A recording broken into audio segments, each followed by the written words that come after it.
Aussi surprenant que cela puisse paraître, cette plante a été enfantée par un livre. Virginie Simaniec, 49 ans, est installée à Charenton-le-Pont. Femme cultivée, elle est notamment titulaire d'un doctorat en histoire. Mais c'est plutôt la sienne d'histoire qui retient l'attention.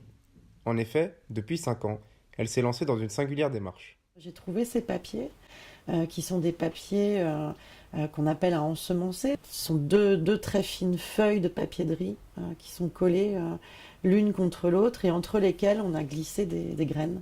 Il y a une vraie collection poésie à fonder. À partir de ces papiers, refaire des objets à la main pour que les poèmes se mettent à pousser. Cette idée, elle est venue après une année de très très grosses difficultés.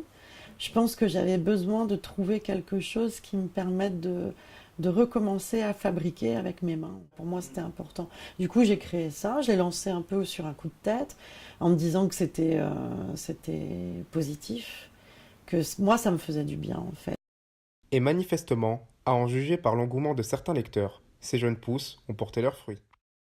Je me suis rendu compte que ça plaît énormément aux gens parce que justement les gens en ce moment en ont absolument assez de cette brutalité. Les gens achètent ce genre de livres et de poèmes, oui bien sûr.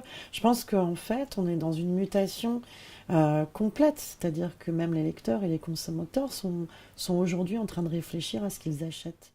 Et après les avoir nourris d'alexandrin, Virginie propose à ses lecteurs de transformer ses poèmes en fleurs ou en légumes, coquelicots, carottes ou bien salades. Comme ça l'idée c'est que si le message ne passe pas, on peut toujours encore le manger. Et, euh, et nous, ça nous donne l'occasion voilà, de planter et puis de se réunir et de manger de la salade ensemble après. Voilà.